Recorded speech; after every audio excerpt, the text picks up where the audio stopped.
Hola, ¿qué tal? Bienvenidas, bienvenidos, bienvenidas a un nuevo conversatorio en el contexto del Encuentro de Dramaturgia Europea y Contemporánea, La Rebelión de las Voces 2023. El día de hoy estamos aquí para conversar sobre una obra que viene desde España. En realidad no es una obra, son varias y están compiladas dentro de un texto que se llama Vidas Enterradas. Permítanme comentarles un poco sobre esto, luego vamos a introducir a nuestros invitados del día de hoy y después vamos a conversar. Vidas Enterradas es originalmente un serial radiofónico creado por los periodistas Javier del Pino, Conchi Cejudo y Gervasio Sánchez para el programa A Vivir, que son 2 días de la cadena SER, ¿sí? A través del documental sonoro se rescata la vida y la muerte de personas asesinadas durante la guerra civil y el franquismo, sabemos ocurre entre 1936 y el 39 del siglo pasado. De los protagonistas de estas historias apenas se conservan algunas fotografías, pero los recuerdos siguen vivos en sus hijos, en sus nietos, en sus bisnietos, en sus vecinos, en sus compañeros de lucha. Entonces, con este material de partida, Mafalda Bellido, Juan Mayorga, Juan José Millas, Alfonso Plou, Laila Ripoll y Pepe Villuela escriben distintos textos que en el fondo son monólogos, ¿sí? Son textos breves, llamados por ejemplo El que guarda, Las cuentas de Carmencita, Manuel España, A los pies de Moncayo, del Moncayo, Primitivo Florián y Tertulia. Les invitamos también a revisar estos textos más adelante si quieren, y para poder conversar no solo sobre este texto, sino que sobre todo el contexto de escritura, que como bien adelantamos tiene que ver en el caso de España con la guerra civil, la dictadura de Franco. También hablar de lo que ha ocurrido en Chile a propósito que estamos a 50 años del golpe, el contexto que estamos viviendo e incluso, si es que nos alcanza el tiempo, ligarlo hacia el estallido social de 2019. Y bueno, para eso estamos aquí con Víctor Borrás, perdón, se me olvidó la tilde. Víctor es licenciado en Arte Dramático y posgraduado en Pedagogía Teatral por el Institut del Teatre de Barcelona. Víctor, gracias por estar acá. Gracias por atender al llamado. A vosotros. ¿Todo bien? ¿Te ha tratado bien Chile? Muy bien, muy contento de estar aquí. Ah, qué bueno. En este contexto de la rebelión de las voces y pasándolo bien. Súper, genial.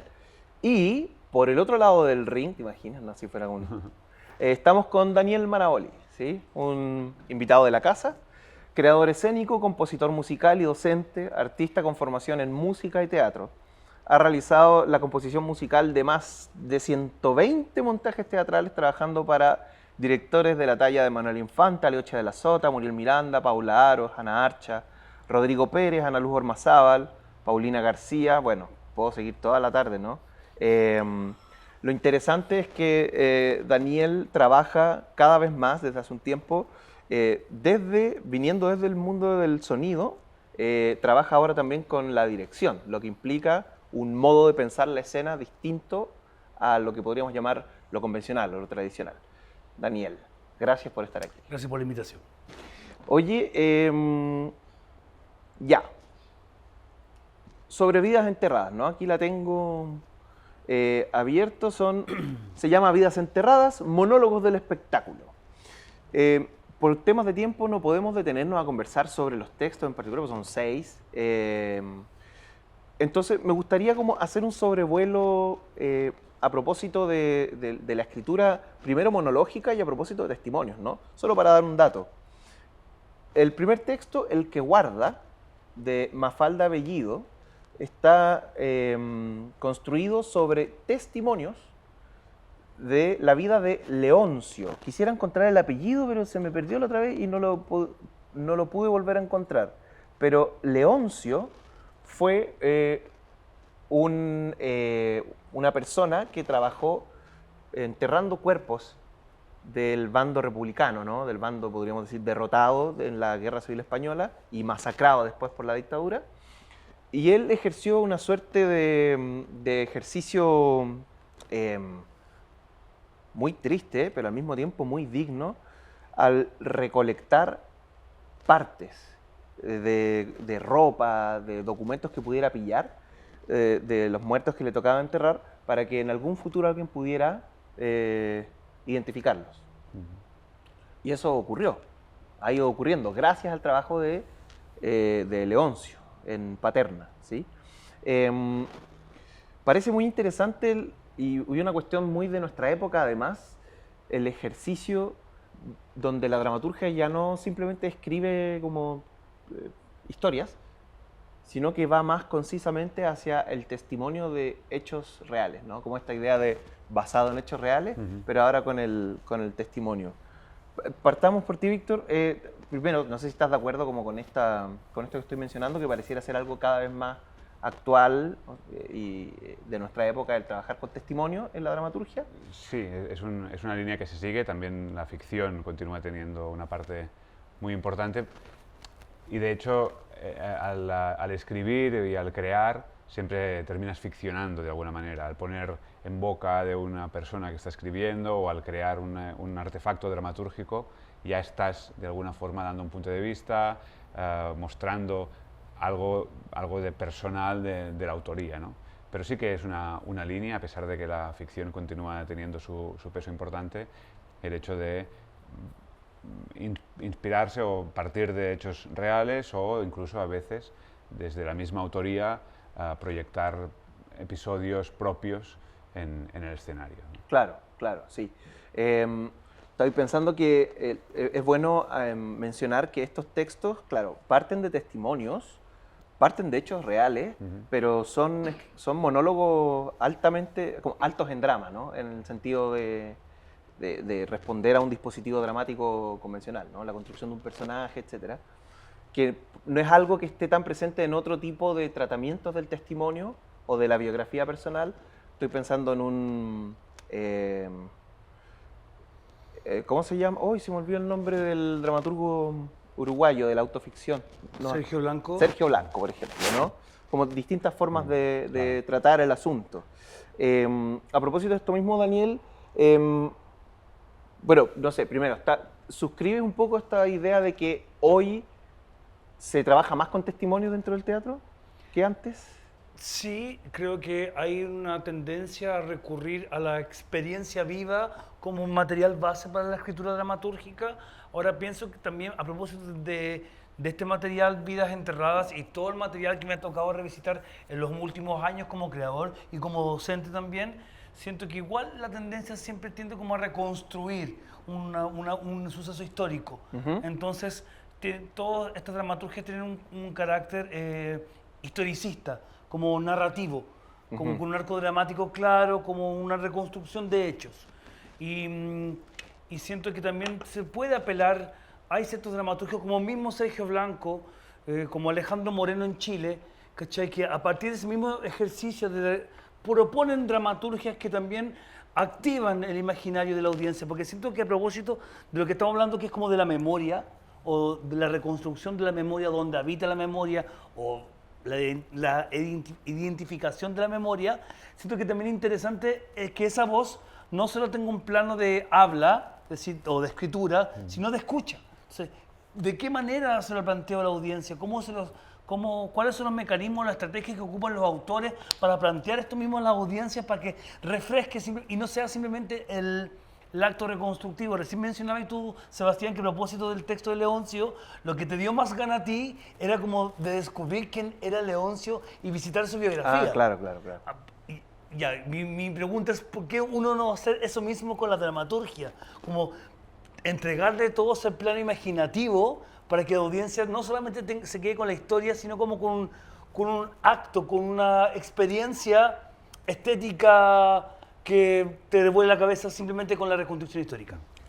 Sí, hablando de monólogos, es importante cuando trabajas, por ejemplo, un monólogo, tener muy claro qué papel, o sea, un monólogo no es un monólogo, en realidad es un diálogo con alguien que es el espectador, ¿no? Claro. Entonces, tú debes dar un papel al espectador. En el momento en que el espectador tiene un papel concreto y sabe qué papel está jugando, en ese momento se convierte en más activo y seguramente produce esta movilización que es distinta a la de alguien que está solamente escuchando un testimonio. Supongo que también el hecho de que aquí se trate de radioteatro, que se dirige, es para ser escuchado solo las voces en origen, pues a lo mejor puede provocar esta idea, pero vaya, seguro que a la hora de plantear la dramaturgia, porque la dramaturgia no solo se hace en la escritura, también se hace en la dirección a la hora de plantear el planteamiento escénico, pues a la hora de plantear la dramaturgia escénica pues seguro que hay maneras para movilizar el público de esta forma. Sí, sí. Está interesante lo que mencionabas, Daniel, y lo que mencionas ahora, porque de hecho, después de que mencione esto, cuéntame si es que ocurre esto mismo también en... No sé si cuando te digo esto, si me lo dices de España o solo del contexto en el que estás más incierto que Barcelona, porque desconozco, pero se trata de lo siguiente. Pensar no solo la construcción del personaje y de lo que quiere decir, sino que pensar en el público parece del todo pertinente en un contexto como el chileno, en el que, a propósito de los 50 años, ha aparecido un montón de gente que dice estar agotada del asunto, de la dictadura y de volver sobre esto. Entonces, como nos parece una cuestión sobre la que hay que volver, pero nos parece urgente, ¿cómo hacerlo? ¿No? Entonces, mi pregunta ahí en ese sentido era, ¿ocurre algo similar en España donde digan, oh, otra obra más sobre el franquismo o algo así, o no?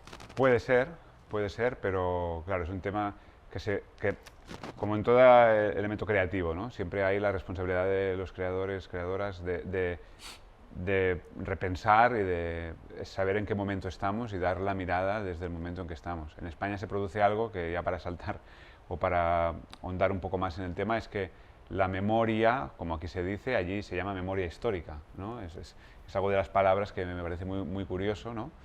Aquí se habla de memoria porque mucha gente de la que aún vive, por supuesto, estamos hablando de algo que pasó hace 50 años, está muy reciente, está en la piel de la gente, ¿no? Allí se empezó a rescatar cuerpos, por ejemplo, que es la mayoría de textos hablan sobre el hecho de muertos en las cunetas, que quedaron abandonados, que sin identificar, pues esto se empezó a hablar en los años 90, ¿no? O incluso ya ha entrado el siglo XXI. Es algo reciente y se ha venido a llamar memoria histórica.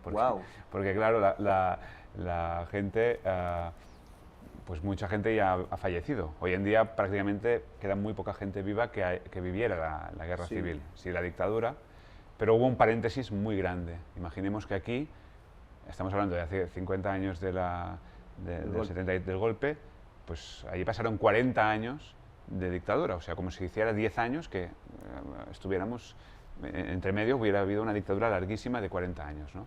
Por lo tanto, sí que el tema de la guerra civil, incluso el tema de buscar los muertos y demás, sí que está tratado en la dramaturgia, pero creo que aún hay campo para trabajar, claro que sí. Entiendo de lo que mencionas que a este hecho ocurrido entre el 36 y el 39, al que le vino después años de represión, una dictadura después, sí, hasta el 75, pero recién en el 90 comienza a volverse un tema... Sí, a ver, no soy historiador y tendría que mirar exactamente cuándo empiezan el tema de las... Sí, pero sí. no fue inmediato, o sea, Claro, no fue... Vamos a empezar a... No, o sea, el proceso de reclamar las víctimas... Y de hecho, hoy en día todavía hay mucha gente que no sabemos dónde está, o gente que sabemos dónde está y que no es sacada, ¿no? Hay como 3 ejemplos muy claros en España, o 2 clarísimos, ¿no? Uno es García Lorca, ¿no? García Lorca, nuestro gran poeta, nuestro gran dramaturgo español, digamos, en castellano, que todavía no se sabe dónde está y probablemente nunca se sabrá, ¿no? Y obviamente desde que fue fusilado, había gente que sabía dónde estaba, pero callar, mirar, él murió, él fue fusilado, fue asesinado, y él pensaba que no le pasaría. De hecho, él estaba en casa, siempre, bueno, no me va a pasar nada, no me va a pasar nada, y al final le pasó, ¿no? Y pues este es un ejemplo. Y otro es el Valle de los Caídos, un gran mausoleo levantado por Franco después de la Guerra Civil para enterrar, para dar a sus muertos, digamos, que en su momento, y para ser enterrado él luego cuando falleciera, en su momento quedó vacío. O sea, no había gente o familiares de personas muertas en el bando mal llamado nacional que quisieran que se trasladaran los cuerpos allí, y lo que hicieron fue buscar cuerpos en fosas comunes y en cementerios y sacarlos y trasladarlos al Valle de los Caídos. Este hecho absolutamente funesto y bastante desconocido fuera de España, hoy en día todavía hay muchos cuerpos que siguen ahí y gente que sabe perfectamente dónde están sus descendientes y sus ascendientes, digamos, sus abuelos, sus bisabuelos, y que no pueden volverlos donde estaban. Gente que durante años, hasta que supo que estaban en otro sitio, pensaban que seguían en los cementerios. O sea, se dan casos de gente que ha estado yendo a cementerios vacíos sin saber que estaba su familiar en el Valle de los Caídos, y luego, ya entrada la democracia, años 80 o 90, ha sabido de este traslado y siguen hoy en día pidiendo, una vez, ahora en principio está más reconocido, pero por procesos de hacer las cosas rigurosas, etcétera, etcétera, el hecho es que siguen ahí. Perfecto. Daniel, te iba a preguntar. Pregúntame. Pregunta hipotética, ¿no? Supongamos que te toca trabajar con alguno de estos textos. En el fondo te toca elaborar algún trabajo sobre el testimonio, sobre la memoria, etc. Desde tu campo, o más bien desde tus intereses de trabajo que tienen que ver con el sonido, la música, etc. Y a propósito de lo que hablamos antes, ¿no? De la pregunta de, bueno, cómo representar hoy a propósito de cierto agotamiento con el asunto, los golpes, etc. ¿Te parece que todavía hay modos, hay formas de entrar sobre este asunto desde el teatro? ¿Hay como un estado de las cosas que tú tengas, que tú elabores, que tú compartas a propósito de, no sé, este 2023 que viene bien, que ha estado bien duro, ¿no? Sí. Me hiciste a varias preguntas, así que voy a ir como encauzándolas. Puedo hacer más todavía. Sí. Primero siento que es absolutamente genuino, y en eso no hay ningún análisis que pueda como vilipendiar el genuino acto de exigir justicia o de esclarecer los hechos históricos, porque son esos hechos los que configuran la identidad de una nación, de un país, de un contexto. Entonces, claro, como que mi análisis responde simplemente al fenómeno estético creacional, porque si alguien simplemente quiere testimoniar, mi abuelo, no sé, fue asesinado y declaro esto, me parecen fantásticos. Y qué bueno que aparezca todas esas como catastro de identidades que hay que un poquito reconstruir o exigir justicia. Eso es lo primero, ¿no? Ahora, lo segundo es que siento que como creadores nosotros lo que tenemos que hacer es como ampliar el suelo de realidad. Como si la noticia, el archivo, el artículo dice esto, nosotros como uno como creador le comunica a la audiencia que no sea la misma forma, la misma denuncia que hace el artículo de diario, el artículo periodístico de televisión, la nota, el documental. Entonces, cómo uno inventa estrategias que un poco amplíen, simplemente el ejercicio de ampliar esa noción de realidad. ¿Cachai? Entonces, yo creo que por ahí siento que el mapa teatral chileno todavía puede un poquito ampliar esa perspectiva para que no solamente sea la reconstrucción del hecho, sino cuáles son las estrategias o los modos en los cuales yo cuento eso. Diciendo esto, hay una obra que vi hace poco que me pareció un ejercicio súper interesante de esta idea que propongo, que es la obra Rescate del dramaturgo Alejandro Moreno.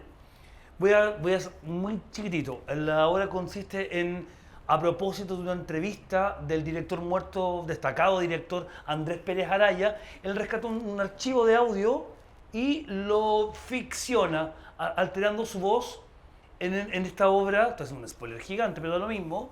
Entonces, Andrés Pérez se enuncia como con otra voz y dice otras palabras que no necesariamente dijo en la entrevista. Yeah.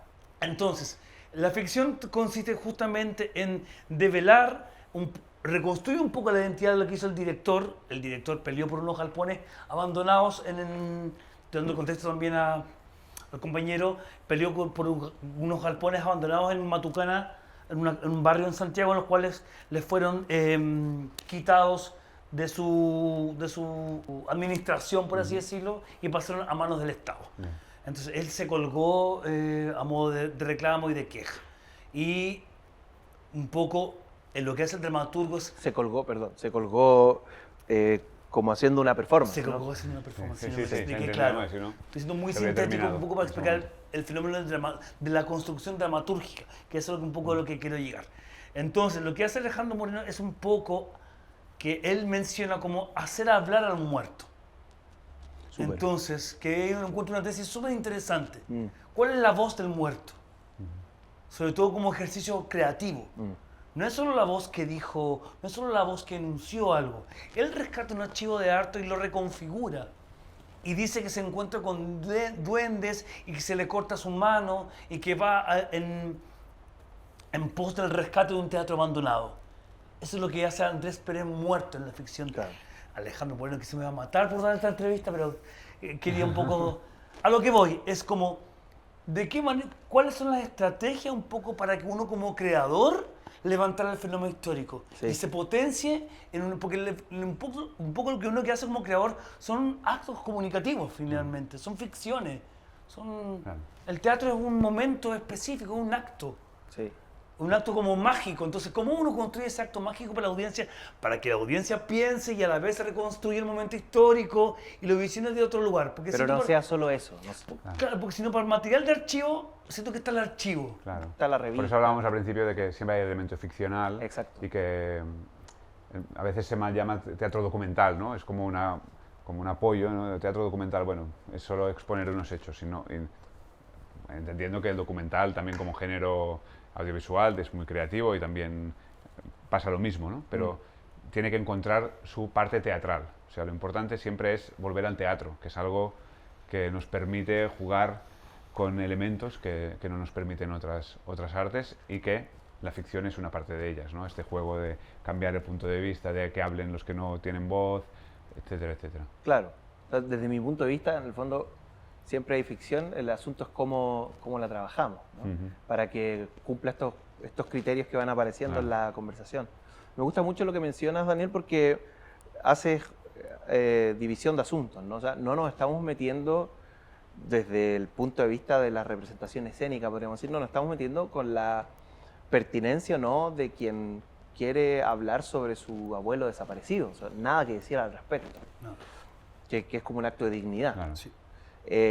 Pero cuando se busca involucrar al teatro, y como estamos metidos en esto, aparece de manera interesante la pregunta por cómo. Y ahí, a pesar del spoiler, porque te van a asesinar después, Sí. me parece muy interesante y me recuerda el caso de Juan Radrigán, cuando a él lo invitan a escribir del British Council una suerte de reversión de Ricardo III.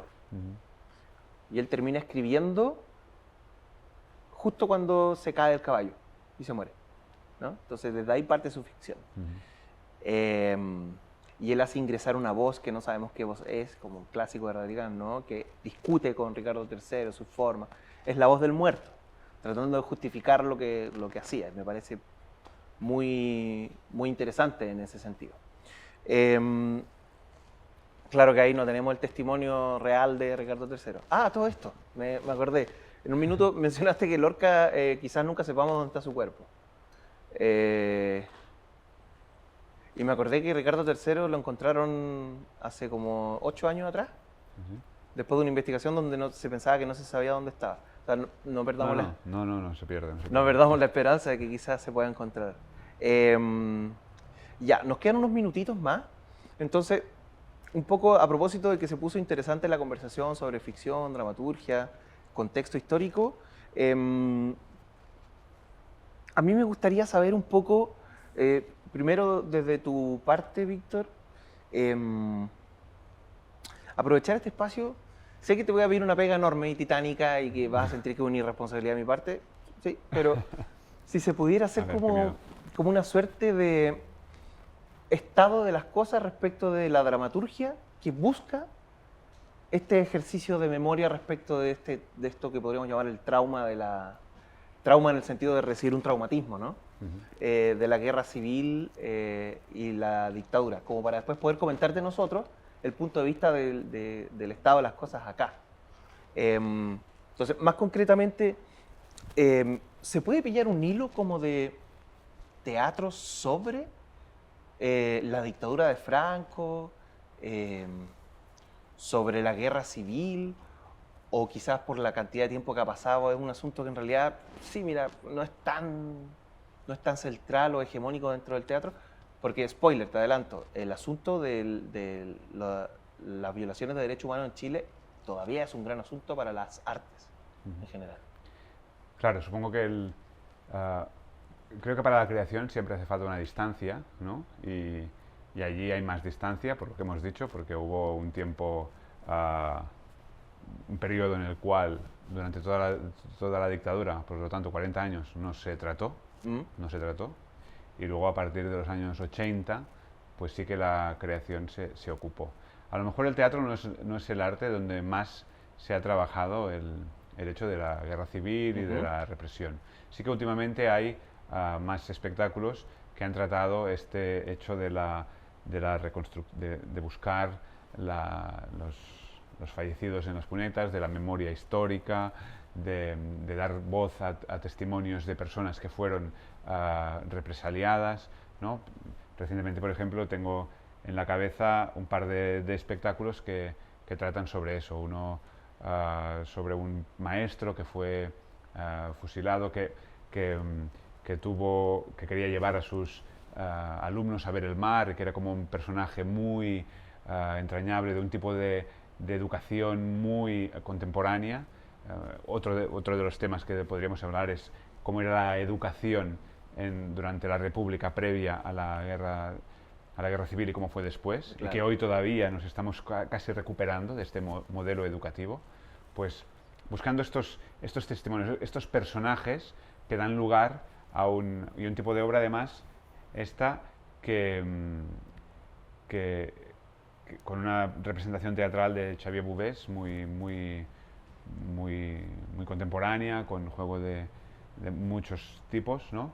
Y muy interesante. Y luego, por ejemplo, también Mort a les cunetes, para hablar de una compañía catalana, de Joan Valentí, que es un compañero nuestro, y que también representa pues la vida o da voz a diferentes personajes que fueron fusilados en los pies de Montserrat, una montaña muy importante allí en Cataluña, que seguro que conocen, y que todavía se sabe más o menos por dónde están, ¿no? Y sus familiares van ahí como a rendir homenaje, pero no se ha recuperado. Sí que hay creación alrededor de este tema, pero igual no es que haya una línea o una escuela que se fije, sino que de vez en cuando sale este tema. Y en según qué audiencias, por ejemplo, estoy pensando para público familiar, que yo también he trabajado bastante, no existen muchas obras que hablen de este tema. Y, por ejemplo, pensando en la adolescencia y,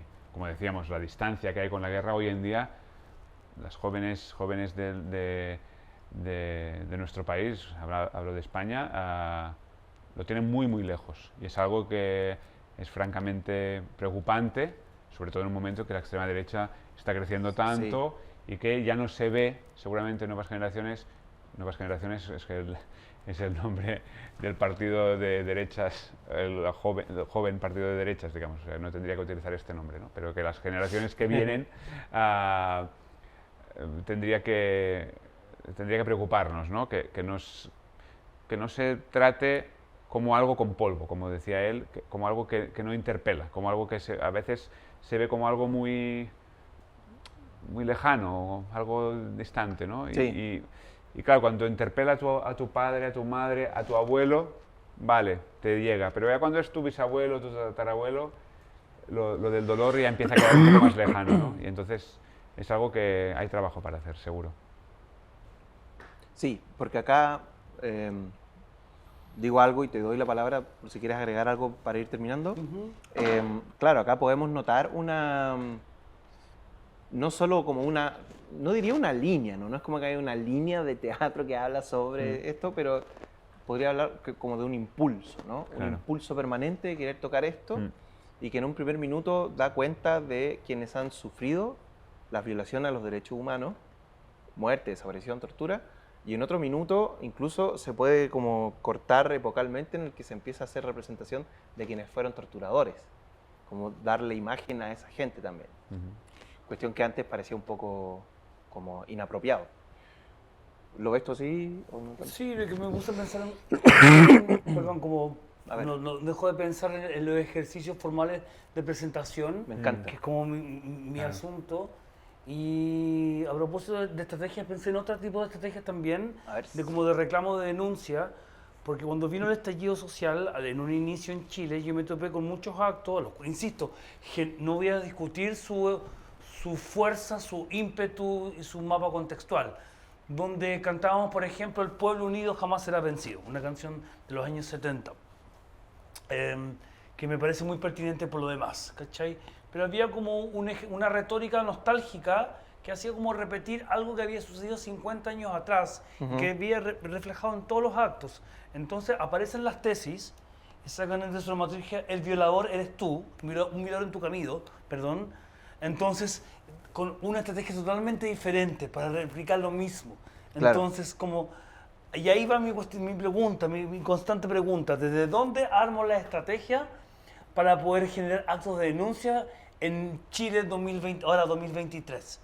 ¿Cuáles son las formas, sin ser peyorativo, insisto, no, mi intención es ser peyorativo, menos con composiciones que tienen tanto acervo dentro de nuestro mapa cultural, pero tenemos que cantar de nuevo El pueblo unido será vencido, o El derecho de vivir en paz, ¿caché? O inventamos nuevas consignas actualizadas y donde podamos un poco también como contener no solo a quienes vivieron en esa época, sino quienes heredamos esa época, incluso gente menor que yo que ni siquiera tiene idea de cuál es el real asunto de lo que sucedió en esa época. Entonces, siempre es como que repensar un poco desde qué lugar ejecuto estas enunciaciones hacia la audiencia, sobre todo para poder no solo acunar a las voces de antes, sino a las actuales también. Claro, o sea, para complementar tu idea e ir cerrando, todo bien con El pueblo unido jamás será vencido, porque respondía al imaginario de lo popular de otra época. Nuestro desafío es dar con el imaginario de lo popular de nuestra época, en vez de citar a un pueblo que no sabemos si existe o no todavía en Chile. Probablemente no exista en el sentido de como el imaginario cultural, ¿no? Es interesante esa discusión, la tuvimos en verano, cuando con el Santiago Off generamos un taller llamado Pensar el teatro después de la derrota.